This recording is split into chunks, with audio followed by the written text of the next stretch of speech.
Hello guys, नमस्कार, good morning. चला तर मग आता सकाळ झालेली आहे माझ्या इथं. आता मी उपमा बनवून घेते अगोदर.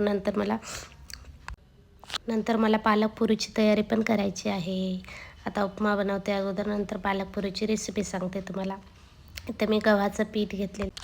इथं मी पालक स्वच्छ धुवून उकळायला टाकलेला आहे थोडंसं पाणी घालून. थोडा वेळ 5 मिनिट शिजून घ्यायचं पालक आणि नंतर मिक्सरला काढून घ्यायचं. इथं मी मिरची, लसूण, आलं, मिरची, कोथिंबीर वाटण करून घेते. नंतर हे पालक मिक्सरला काढून घ्यायचा, बारीक पेस्ट करायची. नंतर इथं गव्हाचं पीठ घ्यायचं, थोडासा रवा टाकायचा त्यात आणि ते पेस्ट टाकून द्यायची, मिक्सरला काढलेली पालकची पेस्ट टाकायची आणि घट्टसर पीठ मळून घ्यायचं. त्याच्यात मिरचीचं वाटण टाकू त्यात अगोदर. मिरचीचं वाटण, जिरे, कोथिंबीर टाकू शकता तुम्ही. मीठ टाकायचं चवीनुसार, जिरे, हळद, थोडीशी लाल तिखट, ओवा, थोडंसं हातावर मॅश करून टाकायचा ओवा, जिरे, पांढरे तीळ पण टाकू शकतो आपण. मी आत्ता टाकायचं लक्ष नाही, नंतरून टाकलेलं आहे बघा, पुढं दिसेल तुम्हाला.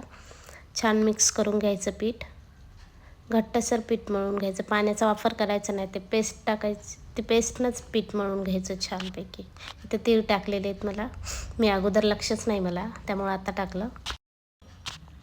तीळ टाकून छान मिक्स करून घेतलं आणि थोडंसं तेल टाकून पीठ मळून घ्यायचं.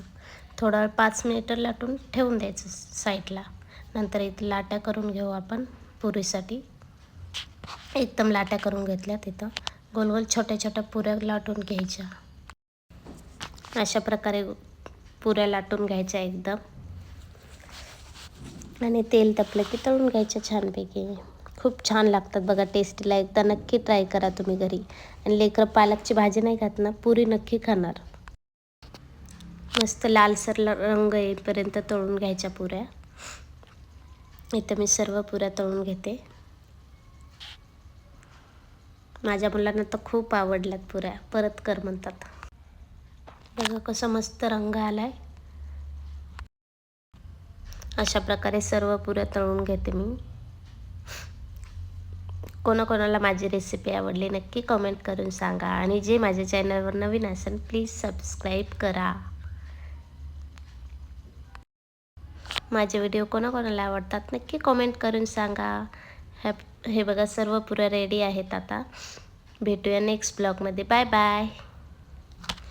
Please subscribe, like, share.